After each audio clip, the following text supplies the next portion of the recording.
Fala, meu caro aluno, se você não me conhece, eu sou o professor Sérgio Araújo e hoje nós vamos falar sobre infecção do trato urinário. Vamos continuar nossa série de aulas sobre as infecções do trato urinário. Hoje vamos falar sobre a LIAN, que tem pielonefrite. Então, de olho na tela para termos hoje o conteúdo da nossa aula. Hoje nós vamos falar sobre a LIAN. A LIAN é uma chinesa que apresenta disúria e dor lombar de elevada intensidade. Então a gente vai ter contato com a história clínica completa da LIAN, esse é apenas um resumo, mas a LIAN é uma paciente que vai ser tratada por pielonefrite. Então vamos clicar aqui para vermos o conteúdo da nossa aula de hoje. Então esse aqui é o quarto da LIAN. Quem já viu as aulas anteriores, a gente viu que dentro do ambiente do paciente ou da paciente, nós temos vários círculos e esses círculos vão dar acesso à informação, ao conteúdo que a gente precisa entender da nossa aula de hoje. Então vamos clicar no nosso primeiro círculo e nesse círculo a gente vai ter informações sobre o caso clínico. Então a LIAN é uma paciente de 48 anos, ela é bancária e compareceu ao ambulatório de clínica médica com queixa de disúria há 4 dias. Então fazia 4 dias que a LIAN tinha dor ao urinar. A gente viu que dor ao urinar é um sintoma clínico de infecção do trato urinário muito característico, muito típico. E ela disse que essa dor, que essa queixa de disúria, era graduada inicialmente em 5/10, de início gradual, sem fatores de melhora ou de piora e com irradiação para a região lombar. Então começou como um incômodo, uma disúria ao urinar, mas que evoluiu para uma dor inicialmente moderada e que irradiava para a região lombar. Apresentava ainda polaciúria, ou seja, uma frequência urinária um pouco maior e uma dor suprapúbica. Então acima da região do púbis, essa paciente apresentava com dor também. E ela disse que o quadro se intensificou nos últimos 2 dias com piora da dor, agora graduada em 8/10. Então, a intensidade da dor, que antes era moderada, agora passou a ser uma dor intensa. A sintomatologia, que começou com uma disúria de 4 dias, evoluiu para uma dor suprapúbica. Essa é uma evolução clínica normal de um paciente que evoluiu de uma cistite ou de uma uretrite para uma pielonefrite.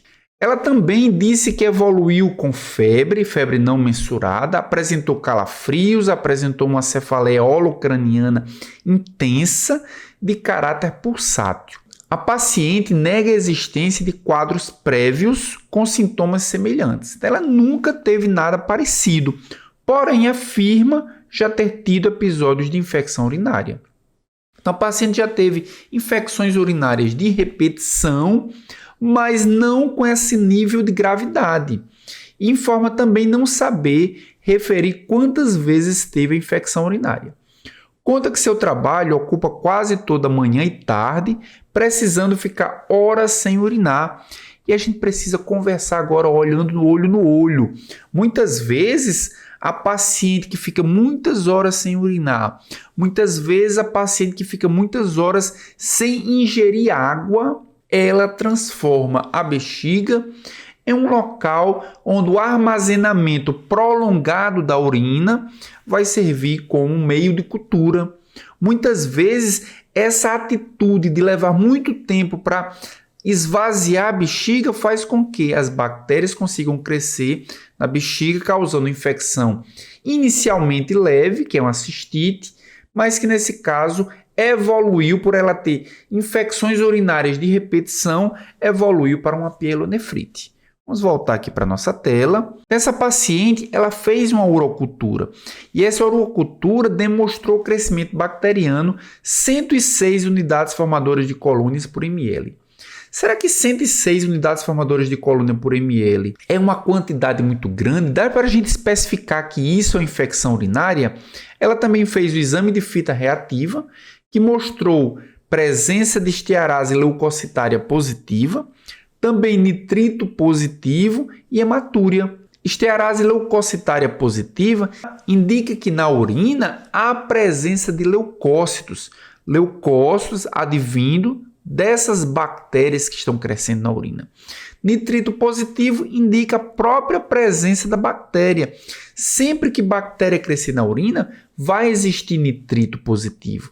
E hematúria indica lesão do tecido, lesão do aparelho urinário em alguma região, pode ser da bexiga, no ureter, na uretra, mas que gerou sangramento. O sangramento não necessariamente precisa ser visualizado na amostra. Muitas vezes o que se visualiza é a hemoglobina dissolvida na urina pela presença da hematúria, pela presença de hemoglobina quantificada ou identificada pela fita reativa. Então vamos voltar aqui para o quarto da Lian para clicar no segundo círculo. E no segundo círculo é o círculo das perguntas. O que é que vai nos guiar na aula de hoje? Primeiro, quais as manifestações clínicas clássicas da pielonefrite? A paciente apresentou uma disúria inicial, depois de algum tempo apresentou dor lombar, com hematúria e com a presença de bactérias na urina. Será que essas manifestações são clássicas da pielonefrite? Também, quais os fatores de piora de prognóstico da pielonefrite? O que é que a gente pode considerar que, se o paciente tiver, é um prognóstico ruim para a pielonefrite? Terceiro, como interpretar a urocultura? O paciente fez uma urocultura, deu nitrito positivo, deu crescimento de bactérias calculado pelas unidades formadoras de colônia. Como é que a gente pode interpretar isso? E o quarto é qual o tratamento indicado para pacientes com pielonefrite. Pacientes com pielonefrite, a gente já viu uma paciente com pielonefrite. A gente viu a paciente grávida com pielonefrite. Será que o tratamento da paciente grávida com pielonefrite é o mesmo da paciente não grávida? Será que é o melhor tratamento, é aquele que a gente viu? Então, a gente vai ver isso na aula de hoje também. Então, vou clicar aqui e a gente já pode ver, como eu sempre venho falando, a gente tá vendo a infecção do trato urinário no mundo. Então, o mundo com infecção do trato urinário, a gente está falando de uma paciente chinesa. Essa é a visão que a paciente chinesa tem da janela dela, né? É realmente um visual muito bonito. A paciente é a Lian. E nós podemos ver que existe alguns slides aqui com conteúdo de quinolonas. Então, a gente já começa a imaginar que o melhor tratamento para pielonefrite vai ser quinolonas. E eu não sei se vocês lembram, mas eu falei que as quinolonas elas são antibióticos de reserva terapêutica, são antibióticos de amplo espectro, são antibióticos que têm um grau de resistência relativamente baixo e que são utilizados principalmente se a paciente ela tem infecção do trato urinário complicada. É claro que nós vimos que as quinolonas elas têm uma certa restrição para as mulheres grávidas. Então, se a mulher estiver grávida, a quinolona ela é contraindicada, tem que utilizar uma outra alternativa terapêutica. Mas se a mulher não estiver grávida, o melhor tratamento para pielonefrite, que é uma infecção do trato urinário complicado, vai ser com quinolonas. E aqui nós podemos ver a estrutura geral da quinolona. A quinolona tem esses dois anéis, ligados às quinolonas tem vários radicais. Esses anéis, eles promovem a interação do antibiótico com o DNA. E também uma interação do antibiótico com a enzima que replica o DNA, que sintetiza o DNA. Isso acontece porque esses anéis eles são muito semelhantes às bases nitrogenadas. Então, se eles são muito semelhantes às bases nitrogenadas, eles vão enganar a bactéria como se fosse uma base nitrogenada, inativando ou inibindo a enzima que vai replicar o DNA daquela bactéria.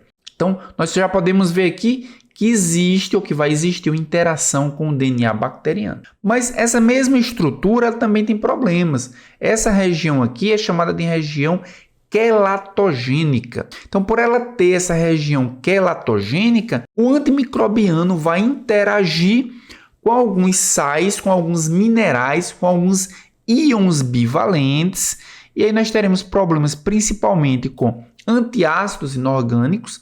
Pacientes que fazem uso da quinolona com antiácidos vão ter uma interação importante, assim como suplementos minerais, principalmente aqueles ricos em cálcio. Todos os alimentos que são ricos em cálcio também promoverão a interação com as quinolonas. Então, nós temos aqui algumas informações. Nós temos esse anel 1,8-nafteridina, que caracteriza as quinolonas. A presença de flúor em algumas quinolonas, são as fluoroquinolonas, melhora a farmacocinética, melhora também a farmacodinâmica. E a principal alvo terapêutico das quinolonas são duas enzimas, a DNA-girase, existente nas gram-negativas, e a topoisomerase 4 nas gram-positivas. E as quinolonas, elas têm uma ação bactericida. E essa ação bactericida, ela acontece principalmente em elevadas concentrações. Então, em baixas concentrações, nós temos uma ação bacteriostática. Em elevadas concentrações, as quinolonas têm uma ação bactericida. Vamos voltar aqui para os slides para entender um pouquinho sobre o mecanismo de ação. O que é que eu falei há pouco? Que os alvos farmacológicos das quinolonas são duas enzimas, a DNA-girase e a topoisomerase 4. A DNA-girase ela também recebe o nome de topoisomerase 1. Em alguns livros vocês podem encontrar dessa forma. Então, desse nosso lado esquerdo, nós podemos ver a DNA-girase. O que é que essa enzima vai fazer? Durante o processo de replicação, nós já sabemos isso, né? Durante o processo de replicação, uma das fitas vai ser o molde para o DNA, e a outra fita vai ser a fita filha, que vai servir para ser sintetizada. A DNA sintetase, ela vai abrir essas duas fitas, ela vai adicionando novas bases nitrogenadas, mas como existem duas pontas e esse DNA vai precisar ser rotacionado, em uma das pontas a rotação vai acontecer de forma negativa, e na outra ponta essa rotação vai acontecer de forma positiva, fazendo com que exista uma certa torção, um certo superespirilamento de um lado da fita do DNA. O que a DNA-girase vai fazer para que essa fita não se rompa, para que essa fita do DNA não se quebre, é partir uma das fitas e rotacionar. Rotacionar para diminuir essa torção, para diminuir esse superespirilamento.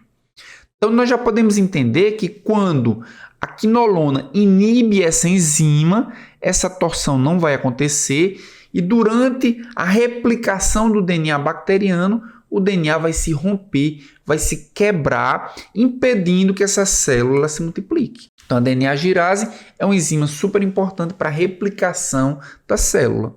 Sem essa enzima, a célula não vai conseguir se replicar, a bactéria não vai conseguir se replicar. Uma outra enzima que também vai ser inibida pela quinolona é a topoisomerase 4. Nós também já sabemos que o DNA bacteriano é um DNA circular. E se as duas fitas se replicarem, no final nós teremos os dois círculos de DNA, um por dentro do outro, impedindo que eles se separem durante a replicação da célula. Então, há necessidade de que a topoisomerase parta um dos círculos para que eles fiquem separados, para que o círculo amarelo com DNA vá para uma célula e que esse círculo vermelho vá para outra célula. Também é uma enzima fundamental para que haja replicação do DNA. Vamos voltar aqui para os nossos slides para acompanhar e vermos agora quais são as gerações de quinolonas. Então, as quinolonas, elas são divididas em gerações. E elas são divididas em gerações principalmente baseado no seu espectro de ação. Os de primeira geração é o ácido nalidíxico, é o ácido pipimídico e o sinofloxacino, agem principalmente em enterobactérias. A gente viu em aula anterior, no episódio anterior, que o ácido nalidíxico ele tem elevada resistência bacteriana e foi comparado, o estudo foi feito com E. coli, que é uma enterobactéria. Então, essa primeira geração age principalmente se a infecção urinária for causada principalmente por enterobactérias. Já os de segunda geração, eles são divididos em grupo A e o grupo B. O grupo A é formado por norfloxacino, lomefloxacino, enofloxacino e enoxacino, e eles agem além das enterobactérias se a infecção urinária for causada por Pseudomonas aeruginosa. O grupo B, composto por ofloxacino, pefloxacino e ciprofloxacino, agem além de enterobactérias e Pseudomonas aeruginosa também se a infecção for causada por atípicos e estafilococos principalmente o Staphylococcus aureus. Os de terceira geração e os de quarta geração são quinolonas chamadas de quinolonas respiratórias. E por que elas são chamadas de quinolonas respiratórias? Porque agem principalmente em infecções respiratórias, como por exemplo a pneumonia. Então nós temos levofloxacino, gatifloxacino, esparfloxacino e grepafloxacino. Tem todo o espectro anterior entre bactérias, pseudomonas, atípicos e estafilococos, e entra aqui os streptococcus, Streptococcus pneumoniae, que causa pneumonia, por exemplo. Quarta geração, trovafloxacino, cinafloxacino e citafloxacino, também são quinolonas respiratórias, tem todo o espectro, eles herdaram todo o espectro anterior, incluíram aí os anaeróbios. Vamos voltar aqui para os nossos slides, para que a gente possa entender agora a farmacocinética das quinolonas. Então, a farmacocinética das quinolonas, nós podemos ver pela absorção que as quinolonas que são administradas por via oral ou que são administradas por via intravenosa têm uma biodisponibilidade semelhante. Ou seja, há poucas perdas na absorção da quinolona se elas forem administradas por via oral. É claro que vai haver algumas restrições, como por exemplo, se o paciente faz uso de um alimento rico em cálcio, a biodisponibilidade vai diminuir. Se o paciente faz uso de um antiácido com íons de alumínio, magnésio ou cálcio, essa biodisponibilidade vai diminuir também. E quando a gente compara a biodisponibilidade por via oral semelhante à intravenosa, estamos falando principalmente de quinolonas de terceira e de quarta geração. As de primeira geração elas têm uma biodisponibilidade menor, as de segunda geração a biodisponibilidade melhora em relação aos de segunda, mas é inferior aos de terceira e de quarta. Quando olhamos para a distribuição, existem alguns locais onde a distribuição é favorecida para as quinolonas, como por exemplo, secreção pulmonar, por isso que elas são utilizadas para infecções pulmonares, para pneumonia. Também fezes podem ser utilizadas, por exemplo, para diarreia. Bile, dentro de neutrófilos e dentro de macrófagos, é onde nós esperamos ter uma elevada concentração de quinolonas. Mas as quinolonas vão ter baixa concentração em ossos, saliva e líquor. Então, a gente não espera tratar, por exemplo, a meningite com quinolona, porque apesar delas terem espectro para tratar infecções causadas por bactérias que causam meningite, elas não conseguem chegar ao seu local de ação. Metabolismo. Metabolismo eminentemente hepático. O tempo de meia-vida é inferior para as quinolonas de primeira geração. Os de segunda geração têm uma melhora no tempo de meia-vida, mas é inferior aos de terceira e de quarta, que têm um tempo de meia-vida semelhante. E com relação à eliminação, a eliminação pode ser renal ou biliar, mas vai predominar a eliminação renal. Em termos de interação, o que nós podemos ver é que eles interagem principalmente com a região quelatogênica. A região quelatogênica é a região que vai promover as principais interações. Nós podemos ver nesse gráfico aqui, mostrando o ciprofloxacino de 500 mg interagindo com derivados de leite e iogurte. Então, nós podemos ver que apesar do pico acontecer num momento muito semelhante, ali por volta de 2 horas, mas o quantitativo é reduzido quando o paciente faz uso de leite, quando o paciente faz uso de iogurte, porque a região quelatogênica se liga ao cálcio e diminui a biodisponibilidade. A mesma coisa acontece quando o paciente faz uso, por exemplo, de antiácidos à base de alumínio, magnésio e cálcio, formando complexos insolúveis, e esses complexos diminuem a biodisponibilidade do antimicrobiano.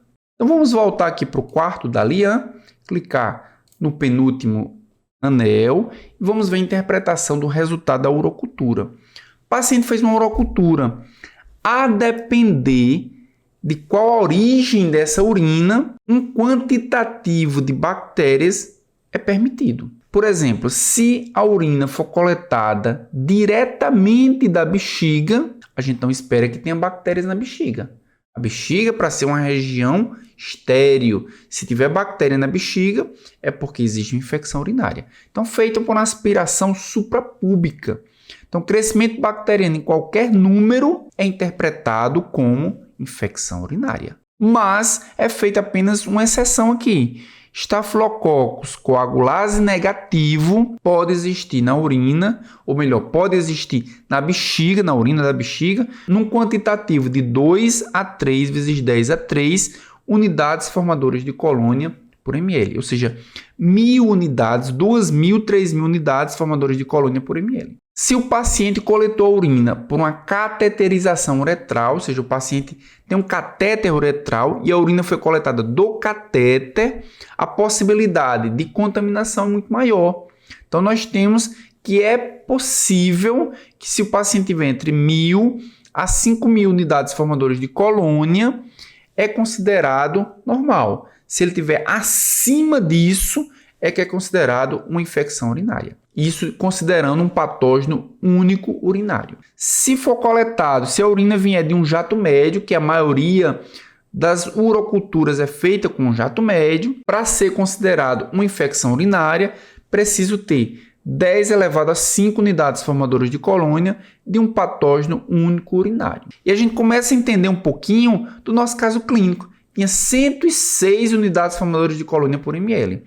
Se for feito um jato médio, não é considerado infecção do trato urinário, apesar de ter outros parâmetros que indicam que existe de fato infecção do trato urinário naquela paciente. E se a coleta for feita de um saco coletor, também mais do que 10 elevado a 5 unidades formadoras de colônia por ml de um patógeno único, só a partir desse valor é considerada infecção do trato urinário. Então vamos voltar aqui para o quarto da nossa paciente de hoje. Vamos clicar no último círculo para entender o tratamento da pielonefrite. O que é que eu falei para vocês?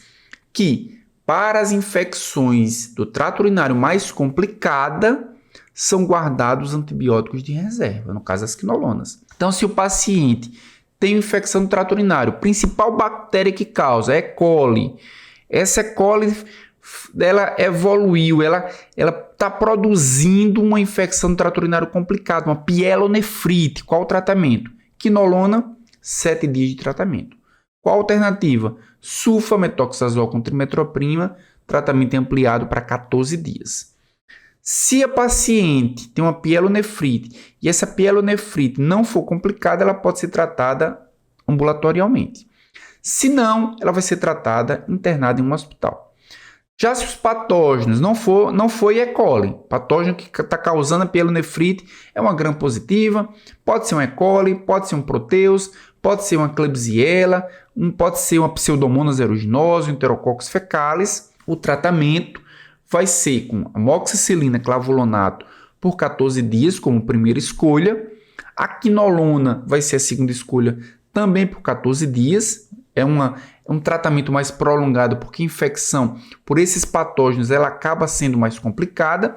E como terceira alternativa, penicilina com aminoglicosídeo. Se a paciente tiver uma pielonefrite complicada, a gravidade da doença ela irá determinar a duração do tratamento e também se o tratamento vai ser por via endovenosa ou se vai ser por via oral. Então vamos voltar aqui para o nosso início da aula. Então hoje nós terminamos os nossos episódios da infecção do trato urinário. Espero que vocês tenham gostado. E se gostaram, não se esqueçam de se inscrever no canal, também de marcar as notificações para que o YouTube consiga avisar todos vocês quando novos vídeos estiverem disponíveis. Então até a próxima videoaula.